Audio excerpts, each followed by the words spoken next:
Hi, I'm Owen, the host of the Australian Finance Podcast. This podcast is proudly sponsored by BetaShares, one of the leading providers of ETFs here in Australia. Serving thousands of financial advisors and over 1 million investors, BetaShares manages tens of billions of dollars on behalf of investors right across the country. I'm proud to partner with BetaShares on the Australian Finance Podcast, Australia's premier financial podcast, because there is great alignment in the long-term philosophy shared by both businesses. I hope you enjoyed this episode of the Australian Finance Podcast. Victoria, welcome to the Australian Finance Podcast. How are you? Thanks, Gemma. I am doing well. How are you? I'm great, thank you. Now, this is your second time on the podcast. Last time you were talking with Kate, and I actually looked it up. It was in 2022, so it was quite a little while ago now. Wow. Yeah. A little bit has passed. And we do get new followers, new listeners all the time. So there is going to be lots that we cover in this episode that I'm sure you did go through in that. But I'm also going to link that episode into the show notes because it's such a good one. You guys talk so much about like debt counselling and different things. So I'll make sure I link that so people can get a double dose of you. Amazing. Thank you. Yes. So before we dive in, because today we're going to be talking about your amazing book, which we were just talking about how refreshing and different it is. But as always, I just want to quickly let our listeners know that before we start the episode, as always, if you're listening to this, maybe throughout it, we might be talking about different financial strategies or products. It's really important that this is just for education purposes only. It's not financial advice. We don't know your personal situation, your needs, your goals, your objectives, all that type of thing. So don't make any financial decisions between what Victoria and I discuss. It's purely for education. Don't run out of here, but do buy the book and always get financial advice if you're thinking about doing something. Yes, buying the book is an allowed choice. That one doesn't count as financial advice. That one's just life advice. Click to cart ASAP. So for our listeners who aren't familiar with you yet, let me do a quick intro. So you are a financial educator. You're an advocate for people like experiencing vulnerability and all of that type of thing. You work so much in this financial industry. You were a financial counsellor, which is what that episode with Kate is really about. And something that I'm more keen to dive into is you're now a published author. So do you want to tell us about yourself, I guess, outside of your work career first? Sure. So I am a qualified financial counsellor, and for people who don't know what that is, which is quite common, financial counsellors are people who work in non-profit organisations or local government generally, and they help people who are in money crisis. And financial counsellors do that for free.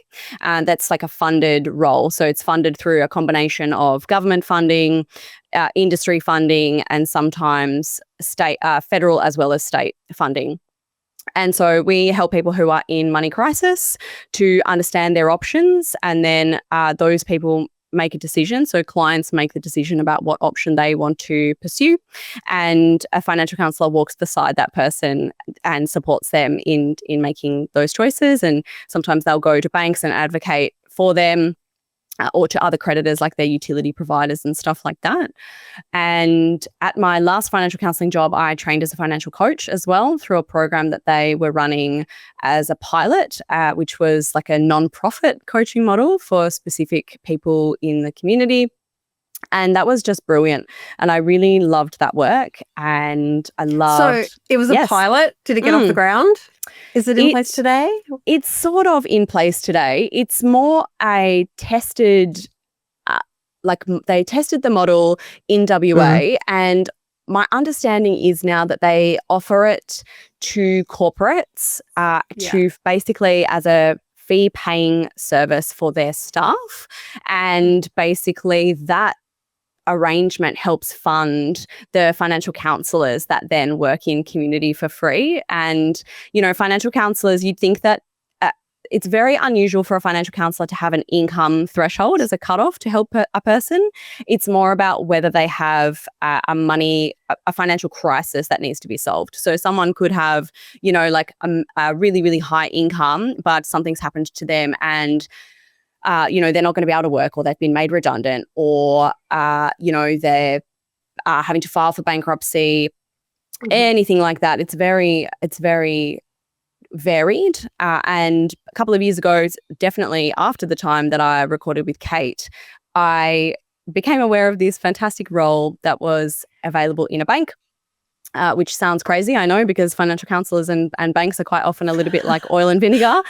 But in this case, and it really appealed to me, it's a role in what's called the Customer Advocate Office. And customer advocates are something that were introduced by banks kind of leading up to the Royal Commission. And they're an independent function within banks that operate as a fairness champion is probably the most colloquial way of saying it. And our job in those teams, whatever it looks like, is to help the bank and in some ways hold the bank accountable for treating customers with fairness. And that job, I love it. I've done it for a couple of years now. And it just means that I've been able to carry all of these fantastic stories and experiences from people experiencing vulnerability, financial vulnerability and otherwise, and really bring that into some of the strategic work that we do in banking, which is just kind of, I feel very lucky. Yeah. It's amazing. It's so good. And that would be where the inspiration for the book comes from, all of these experiences of seeing how people manage their money and the things that really hold them back from being able to get out of difficult situations. Definitely. So I wrote the book for 3 different people, and it's just been such an interesting reflection for me to think about, you know, how the different parts of my career have shaped those people. And so the first person that the book is written for is anybody who has a really challenging relationship for themselves with their money, like their own relationship with money is not great, or, you know, they want to improve that. And the second type of person that it's written for is for anybody who's actually really quite good with money and struggles to understand why other people aren't good with money, and how like obvious choices and obvious decisions seem to be something that other people can't make. And so I really wanted to bring an element into the book of, you know, here's a bit of an understanding as to why that might be, and why people's experiences and people's money decisions are so different from what we would think of as good or normal or traditional. And then the third person that I wrote it for is for people who work in banks and, you know, in the contact center or in complaints or in hardship, and are speaking to people every day who are experiencing, you know, some kind of issue with their money, whether it's a logistical account thing or it is a life event or a life crisis, and bringing, I guess, some real perspectives into why, you know, why customers or why people call the bank and what sort of help they need, and what sort of things they might not be telling us as well as what they are telling us. And so I guess it's kind of one from each camp, right? That is so good, because I actually didn't think of it like that. Like, if I think of all the experiences I've had in finance and things, a lot of the resources are made for the client, but not for the people that are actually helping those clients and customers. That's so valuable. Yeah. Like, it's just really having important. and for them being able to see different kind of perspectives, like your case studies and stuff in here, and being able to apply. And I'm sure those people reading it are going to get something out of it from themselves, from their own financial perspective as well. But I love that. Yeah, it was really important to me that I think it's so easy sometimes when we're in a work environment and we're in a job that is, I guess, customer facing, and we talk about these strategies and these procedures and things like that for customers as a broad sense. And it's really easy, and, you know, even I find myself doing it sometimes, that we forget that when we talk about customer, we are talking about a person and individual people. And, you know, we all know that for ourselves, like, people are messy and they're complicated, and they, you know, they hide their things, or they don't want to tell the whole truth of what's happening to them, or, you know, they want to keep some of themselves private. And just, I guess, all of those factors that shape who they are as a person is then what makes them into a customer. And I do often see industry-wide like a disconnect between customer as a theoretical concept and the person that is behind a customer. That is so true. I had Tracy Hall, who was a victim of scam, on the podcast a few weeks ago, and she now does a lot of work with, you know, big banks and financial institutions for financial crime. And she was saying, like, often she'll be in a room with hundreds of people, and she's the only one that really has a human element because they're looking at the data and algorithms and all this stuff. And she's like, but there's people like at the heart of it, which is so true because we get into these roles and we're doing our job and we're doing it the most efficient, effectively as we can, but it can really remove that human element. Definitely. So yeah, it is very much, but you know, most of all, I wrote it as the book that I wish that I had to give to clients when I was a financial counselor and a financial coach, like to be able to give them, you know, like a takeaway, not a manual, I don't want to say a manual, but a companion for what they were going through, just to affirm for them, you know, what's happening for you is so normal and it happens to so many people and you're not alone in this experience. And it's okay that it's messy and that you don't understand everything that's happening. So I hope that I have achieved that.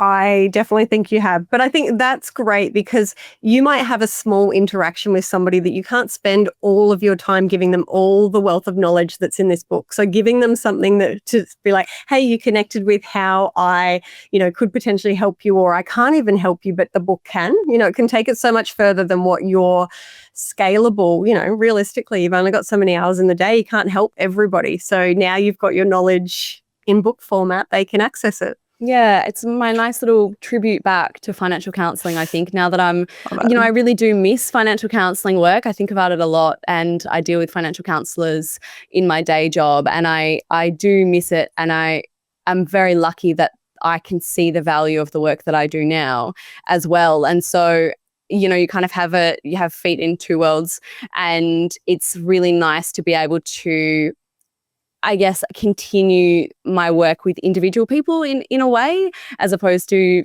pure kind of strategic work at large. So yeah, it's lovely. Yes, great. And when I was reading the book and we were talking about it before, it's like pretty chaotic. It's very different to your normal financial book, which it actually says on the cover, right? Oh, actually, no, it might be the back blurb. But it's filled with like practical, actionable, very no nonsense kind of stuff, and lots of profanities in there as well. So if people aren't into like your standard finance book, you might want to give this one a try. It's very, very chaotic, and I was so blessed. My publisher and my editor and the whole team at Affirm Press were just on board with taking such a different approach. And, you know, there's all sorts of weird things in the book. Like there's these crazy metaphors and there's diagrams and there's, you know, images that, you know, I drafted in Canva that, you know, to really, for me, I am a combination of a learning through image and learning through words.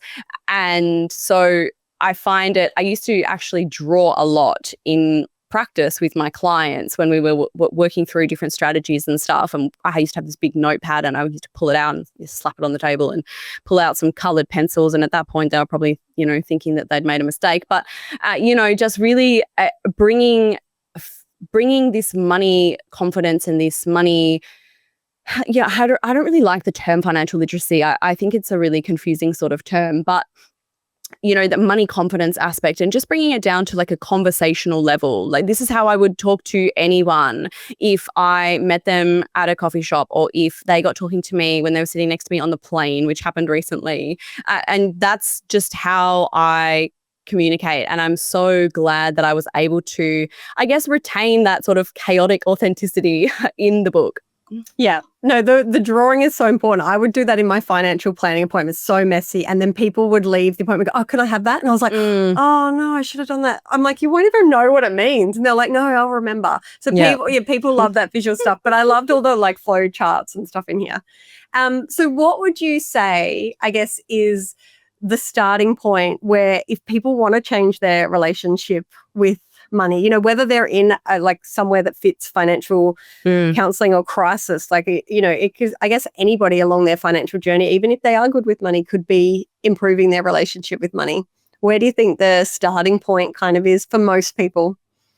Oh, in an emotional sense, I would say that the starting point for any person is really I guess a niggle. I would describe it as a niggle, that something's not quite, I don't want to say optimized, because I don't think optimizing is critical, but, that something is not quite as comfortable as you would like it to be, whether that's a decision that you trying to make, or whether that's behavior. So something for me recently that I started doing was, I was finding that, because I'm in Sydney now, and I moved to Sydney from Perth a year ago, like package delivery is so fast here. So I was so kind of trigger happy in terms of buying stuff online. And so I have implemented this particular strategy because I had a niggle about it. And I was like, I feel like I'm buying things really quickly in the moment rather than giving myself enough time to think about the purchase.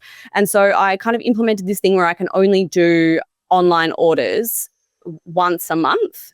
And so I can add stuff to cart throughout the month, but there's only one day in the month where I can kind of execute the orders. And then I have to go back and just, think about, okay, that's really good. You added this Bluetooth toothbrush to your cart 3 weeks ago and you haven't thought about it since. Do you actually want that? And so for me, like, as somebody who is quite good with money, that was still something where I was like, I'm actually not sure that I'm comfortable with how this behavior is going.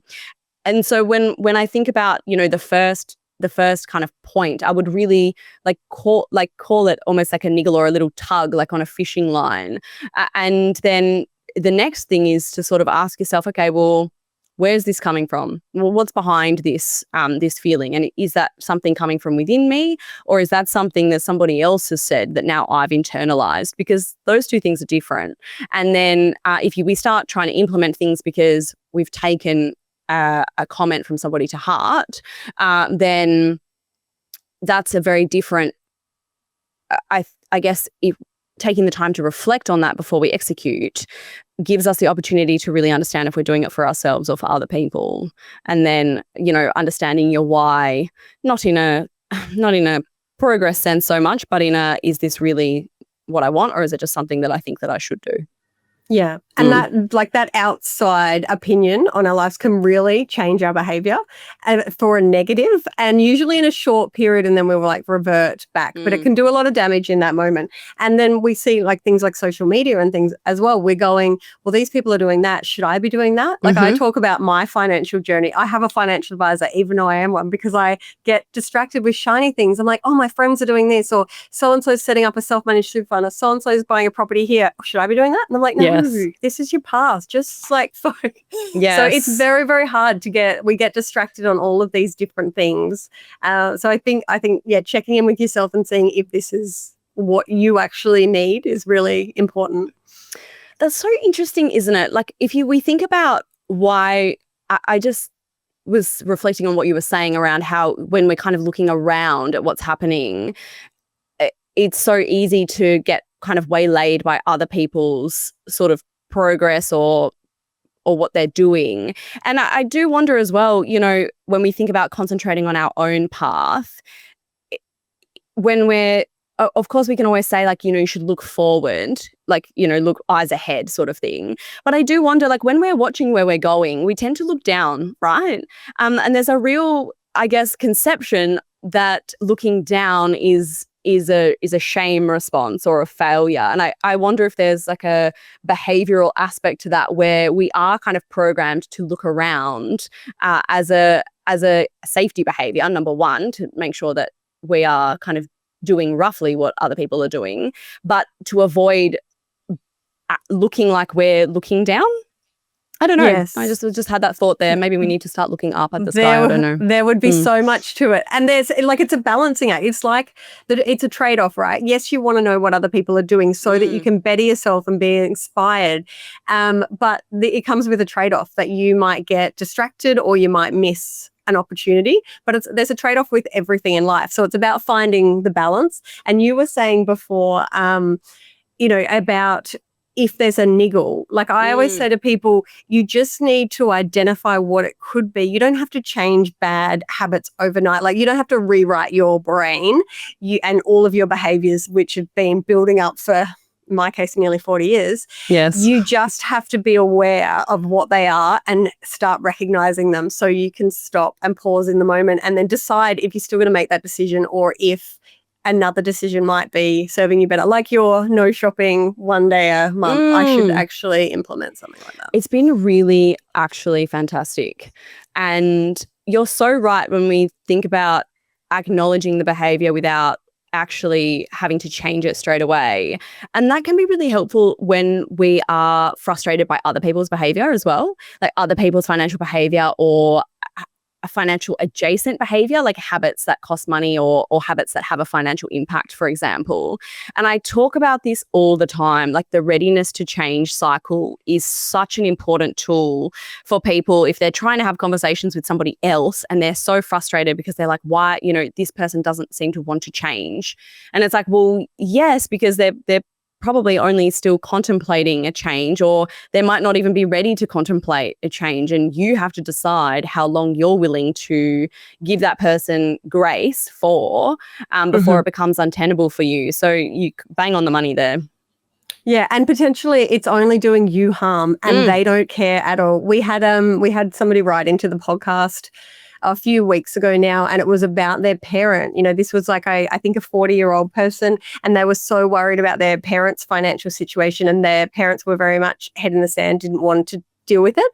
And I guess our kind of approach when Owen and I were talking to them was like, there's only so much you could do. Here's some tips that might help, but at some point you've got to be okay with stepping away, and that's really, really hard. But it's like you've got to pick your battles and see who you can help and where your energies were. And at what cost. Like, are you going to continue to try and, if you're trying to fight a battle that someone's not ready to have with you, then are you prepared to kind of lose that relationship over it? Because that is a very possible consequence. It can do a lot of damage. It's so hard. It's because we know that these people are coming from such a genuine, caring place, and to feel like you're not able to get that care for the person across in a way that they then kind of connect with what you're trying to do, it is one of the hardest things to reconcile, I think, as an adult. It really is. I remember my time with financial planning, like early days, me and a lot of advisors, we get so frustrated because people would have like the best financial plan and we're like, if you just did this, you're going to be set. But it's like the mindset and the behaviors and where they're willing to make trade-offs and sacrifices for the day-to-day stuff, which sometimes people, well, a lot of the time, they prioritize that over the tomorrow, which the financial planning is about the tomorrow, but getting someone to actually make these changes in the day, like in the now, is really, it's really frustrating. This book would have helped me when I was a very young financial advisor. And that's exactly like prime example, Gemma, as we know, is superannuation, right? Like we have this structure that, thankfully has been mandated. And so it exists and it is like its purpose is so good and so important, but getting people to engage in something that is a very high, just a very high bar in terms of it's a very complicated sort of topic, and it's there's just like a lot of like bits and pieces in it that you have to try and piece together, all the time. right? Exactly. But the issue that we see as a sector and as educators is that because people leave it so late, they're like, oh, my superannuation, like that's a retirement problem. I'll start worrying about it 5, 10, 15 years before I retire. And that opportunity cost is so great, but it's so difficult because if someone's basic money confidence is not top notch, superannuation is actually a really inaccessible topic and concept, which is one of my favorite chapters in the book. It's the last chapter, and I am confident, very, very confident that there's never been a chapter on superannuation ever written like that before, nor will there probably ever be again. I agree. I definitely agree. But it's about making it really understandable and understanding why it matters today. Like I think that is key. But it's so hard for us to picture what future us will need and what life will even be, especially like in the moment, like right now, cost of living. And like if we think about, even if you're not in crisis, day to day can feel like a bit of a crisis when you go into the supermarket and everything's going up and fuel's ridiculous. And like the cost of living in general. So it's so hard to think about someone in the future that you can't really connect with. I get why it's so hard for people. Yeah, like creating room for that, to even just a space to imagine. imagine. Like a seat in the car almost on the journey that you're on driving. The journey. Yeah. Love that. When you're driving to the shops and you're in Queensland and there's no food in, very, your capacity to strategize is so limited. Yeah, and how I try to get people to like come around to super and future you investing is like, imagine, like, because I always think about me at 20. I set up a managed fund and I remember putting $1,000 in it, which was so much money. And then different priorities happened and I dipped into it and all this different stuff. And I just think, imagine if I had stuck to that plan at 20, because I was going to do $1,000 and then $500 a month. Imagine. Wow. That was 20 years ago. And I go, okay, so imagine if 20-year-old me stuck to that, or I bought my first house or whatever. So I'm nearly 40. 60-year-old me is going to be wishing that 40-year-old me did something different right now. So that's how I try to get people to like think back. And I'm pretty much the same person. Like, yes, I've changed, evolved quite a bit, but I still want to travel. I still want the same types of things. They've just got more expensive. So I'm thinking 60-year-old me will probably want the same stuff. Yeah, so that's such a 40-year-old Gemma better do some stuff. Yes, like 20-year-old Gemma needs 40-year-old Gemma to look after 60-year-old Gemma, like ASAP. Exactly. Yeah. So that's like, I'm like, oh, how can we get people to think about future them? And I'm like, oh, maybe that's how I go. I wish 20-year-old Gemma stuck with that managed fund. Yeah. Okay, so we've talked a lot about what future Gemma wish she had done. And I think this is actually going to be a question that I'm going to make sure that I ask everybody on the podcast that I interview from now on. But what is one thing that you wish you knew about money or you did 20 years ago? Oh, 20 years ago or when I was 20? Oh, let's say when you were 20. Yeah, let's do that. Let's not give away your age. Let's just say when you were 20. When I was 20, I think when I was 20, I wish that I had known, I guess, two things. One is probably a pure financial thing and one is more of a holistic sort of lifestyle thing. And the financial thing would be you don't have to have a house. You don't have to buy a house to have financial success. And so for me, I bought a house with my partner in our early 20s and we lived together for a while and then we split up and we rented it out together. And it was I'm going to say it was quite a traumatizing experience, to be honest, just in terms of, you don't have often a lot of money in your early 20s and you're having rent come in, but you're having to make these decisions and you're having to put in extra money. And I just constantly felt like it was a weight on my mind. And for a really long time after, like years, I had this real paranoia about getting emails and having unread emails because I just had these core memories of issues coming through by email from our property manager. And so I wish that I had known that there were other options, although I always say that I would never go back and change the past because, present me has been shaped by those lessons. So I wouldn't change it, but I wish I had known it. And from a lifestyle perspective, I wish that I had known that everything was going to work out. I think that everything was going to work out and it was going to be okay because I made 20 was a big year for me. I kind of, I left uni and I was just working full time and didn't really know what I wanted to do with my life. And I wish that I had known that it was going to work out. Yeah, and that you don't have to have all the answers. Correct. I mean, I need to know that now, but I need to know that too. Actually, this is what I should be. Yeah, 60-year-old Gemma will be saying, I wish 40-year-old knew you didn't need to put so much pressure on yourself. So true. But I think our listeners will love hearing you say about the first home thing, because on the flip side, I think everybody's putting, people that are feeling so far out or away from that being an option and feeling the pressure of it, just to hear another perspective that, I did it and, it was hard and I might not have done it again. Maybe that's going to be, I guess the grace, like, a bit of relief that, well, I am focusing on other things because home ownership doesn't align and somebody else that did it also feels like that. Yeah. And it's, I always say to people, just remember that you are trading one set of problems for another set.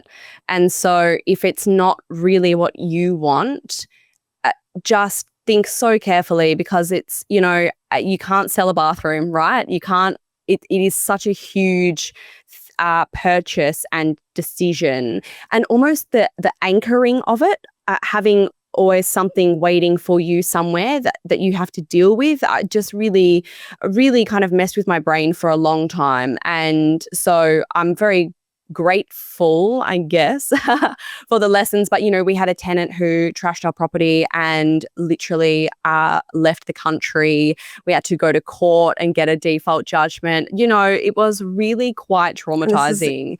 Really young. You're really young. We weren't together anymore. And it was really a good lesson. We'll phrase it like that. But certainly it's something that I used to talk about in financial counselling, where it's like, you know, your happiness really doesn't have to look like other people's happiness if you don't want it to. Yeah, and that's the thing, like I would assume, were looking at what other people were doing to be financially successful, and you were like, right, they've got houses, so I'm going to do that as quickly as possible. Mm-hmm. I was really similar with my journey. And one of the things I talk about, like, to people at the moment is you can be building wealth and moving forwards and being, you know, sensible with your money and having, I guess, like really good, solid finance, like foundations, without knowing the ultimate goal. Like, it doesn't have to be working towards a first home or a whatever. You can still be making strides so that whenever you do decide what that looks like, you're already on the journey, you know? Fantastic. So Yep. it doesn't have to be, oh, I'm saving for my first home deposit. If you don't know if home ownership's for you and you've got that savings capacity or investing, just start, because you might decide it is for you, or you might decide you're going to move to Europe or whatever. But just start, because future you is going to decide what you want, and I can tell you it's going to need money. Yeah. Whatever it is. Yeah. And you just call it something, like you call it like your placeholder fund or your future decisions fund or whatever you want. Yeah. 40-year-old don't hate me fund. Yes. Perfect. You know, the when I decide it's ready fund, anything like that, so that it's still, you know, you're doing it with intention, but you're not putting the pressure on yourself to have a smart goal per se, right? Of not knowing like what it is that you don't have to be able to visualize that future. Mm-hmm. Yeah. Because you might make that visualization a reality and then realize like, oh, you're like, that was what have I not done? it. Correct. Yeah. Yeah, I think that's really important, knowing that you can move forwards and work towards things without being super clear. Because it seems like in finance, people are always really clear on their goals, and they're always like, they've either got their financial independence number, or they know their dream house, or they've got a savings goal, an emergency fund goal. But I kind of think we don't need to put that much pressure on ourselves to have it figured out, but we just need to know that when we do figure it out, we're going to need money, so start. Exactly. Yeah. So when we talk a lot on the podcast about money coaching and financial advice, and we've got great partners that do that type of stuff, but we haven't touched on too much financial counselling. So you talked about it a little bit earlier, and I'm going to link the episode to Kate, but that you did with Kate. But do you want to kind of run through what types of like services, I guess, that people would access through there? You touched on it earlier, and I was actually surprised because I thought there was like eligibility was around income, but it sounds like it can suit lots of people at lots of different stages. It does depend, I believe. There may be some agencies that do it, but I find it quite hard to believe, and I've certainly never come across it. It would really only be, I think, if a person wasn't in financial crisis, and one factor of that was that they had a high income. But financial counsellors, they really are just a miracle workers, to be honest. They basically work in all sorts of things. So that could be anything from a person who comes in who has, for example, not paid their electricity bill 1 month because they had school fees that were due, or they needed to buy school shoes, or they needed to take their dog to the vet or get their car repaired. And so there was a cost where they needed that lump sum, and they made a choice. And then their electricity bill has, you know, got out of control, and they need some help setting up a payment arrangement for that, for example. All the way up to somebody who has, for example, multiple investment properties, and they've been a couple, and for that couple's either separated or there's been domestic family violence and they've had to separate, and trying to untangle these properties. And, you know, once I had a client maybe she was the client that I spoke about with Kate. I can't remember. Very, very early on in my career, and she was about to file for bankruptcy for the second time due to a relationship that had fallen apart as a direct consequence of that person. So, she had a young daughter and she was just trying to get back on her feet, and bankruptcy isn't something that affects you forever, but it does have a pretty dramatic impact over the kind of short to medium term, right? And there was every day, every client was a little bit different. And I had a client once where we're trying to negotiate a settlement on their outstanding legal fees. That was a real challenge. I was a fresh financial counsellor, and I was trying to, negotiate with this law firm, but we managed to get it done. Thrown in the deep end with that one. Yeah, correct. And a lot of the time it's stuff like someone's had a credit card for a long time and they've just not been able to make any progress on it, or home loan arrears is a really challenging and complicated one, because of course you're having to have conversations with people about whether or not they're actually going to be able to come back to a position where their home loan is affordable or not. And so sometimes, one of my colleagues, Deb, always used to say, I'll always have an outcome for a client. It just might not be the outcome that they want to hear. And so sometimes you are having to have conversations with people that, the bank isn't going to be able to give you further hardship because you actually can't afford this mortgage repayment on an ongoing basis, and your circumstances aren't going to change in enough time to be able to get you back to an affordable position. And banks have a legal responsibility to not put people in further hardship. Yeah, and you don't want to put a Band-Aid over something that is a Correct. bullet wound. Is that saying? I think so. And it's, a lot it must of the be work. so hard to have those conversations. Yeah, a lot of the work is very, very, people's financial crisis often comes as a consequence of a life crisis, right?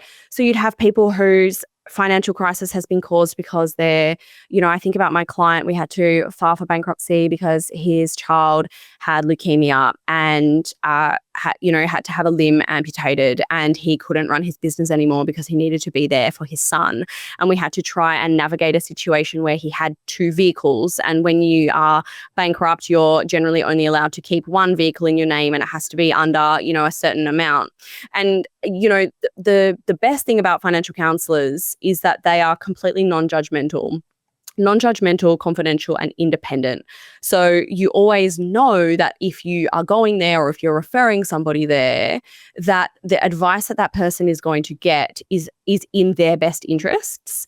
And there's something really powerful about that. It's such a different conversation to say to a person, I'm telling you as an independent counsellor, advisor, my independent take on this situation is that this isn't going to work. You can still choose to do that. I won't be able to support you in that choice. I can support you in these choices because that I know that as a professional, I can see that there's a decent likelihood that we're going to be able to make it work. It's really, I just have so many, I always say, like, I bring so many clients with me to work in my handbag because their stories have stayed with me for so long. Like, the customers are 80 and 78 and they've had a credit card for 35 years and they're trying to pay off the last 14 grand and they can't because they're on a pension and they're living in a caravan on their kids' property. And, being able to go to the bank and say, listen to this story and tell me that you're not going to help this person. Really just, it's such important work, and people that it's not well known enough. But because if people were able to go a little bit earlier than they normally leave it until it's really, really urgent. And, it does give people less choice in terms of what is available to them to do about it. But I will advocate to my last breath for financial counsellors and what they do, because they are just angels in human form. It would be such a tough job. I can see myself getting so invested in it and not being able to just leave it at the door and go home. And it would really affect. I don't know if I could do it. Coaching's quite nice because usually people are coming to you. Yes, they've had crisis and it can be like that, but usually they've got lots of options or opportunities to make things better quite quickly. Yes. through kind of habits and behavior rather than, yeah. And they're coming because they want to, you know, make some changes, and they know, you know, it's quite a privileged position to be in, I think, a lot of the time. Well, even, you know, being able to afford a coaching session is a privileged position. So it's usually, it's rewarding from a different perspective without, having to take on all of that. That would be really challenging. And it's important for, I guess, the context of it to really understand that it's a community service, like it's a community services role. And that, I think, gives a bit more of a context. Like, so much of it is about the life event that has caused the financial event. And, you know, sometimes it was just everything, it was, you know, from the most simple all the way to the most complicated. You know, once I had a client, you know, he was a homeless client. He lived on the street, and he, you know, came to me for help. And in the end, the outcome that he wanted was to have access to a public bathroom, right? So in the end, like it's a long story, but in the end, I basically went to the mayor, and I was like, hey, like, can we get a key, you know, after hours for this client? He's got health needs, and he needs, you know, somewhere to use the bathroom. And, you know, we were able to do that, and all the way up that is amazing. Yeah, it was really cool. All the way up to clients who, you know, they're coming to see you for the very first time, and they're coming in with the bailiff notice, and the bailiff is coming tomorrow. And that is as crisis as it gets, because it's 3 p.m. You're trying to reach the bailiff and ask them to not come and repossess tomorrow, because you need to try and work out what's happened. You need to contact the bank. It was really, you know, there were, of course, days where you just get into your car at the end of the day and you just cry, because there's only, you know, sometimes you can't fix it. And that is a terrible thing to have to be responsible for telling somebody. But overall, it's just such an important, vital service. Yeah, and it sounds like the good, like the amazing change that you get to make in people's life would far outweigh those. Exactly. Yeah, far more good than bad, for sure. And then, well, we're all lucky because we got the book out of it. Yes, exactly. That's I guess my contribution back, now that I'm on the dark side, trying to make things better from a banking end. From within. And you know, like, the sector have just been so supportive, and they love it. And I am just so deeply honored that I get to do work in both of those spaces, and it's very rare, and I do not take it for granted. Yes, well, you do amazing work in this space. People can find you on socials. Yes, my Instagram is @badbitchmoney, bad.bitch.money actually, but normally if you just search for it, it'll come up. You can find me on Substack, which is also Bad Bitch Money. I have a fortnightly newsletter. Sometimes it comes on a Wednesday, sometimes it comes on a Thursday. I am who I am. And other than that, if you really would like to email me, you can, victoria@badbitchmoney.com. I cannot guarantee when you will get a reply, but you will get one. I love it. And you can get your book, you can get it online, and you can get it in good bookshops. So the book is called Know Your Worth. I feel like we actually maybe didn't even say what it was called. The book is called, sorry. No, it's so fun. The book is called Know Your Worth. It's by Victoria Vivente. That is me. I can promise that you will find it funny at best and life-changing at even more best. It's so good, but I'm going to link in the show notes where you can get that from. I'll link your socials. I'll link that other episode because it goes into so much about like debt counselling, which was great. And Perfect. I don't think we've dived into too much. But yeah, I am so thankful that you came on the podcast today. And so last time it was 2022. Let's not make it 3 years in between your next one. But life sounds like it's pretty busy for you. So whenever you've got time, we'd love to have you back. Thanks, Gemma. Thanks for having me. Chat soon. Bye. Bye. Thanks for watching this video on the Rask Network.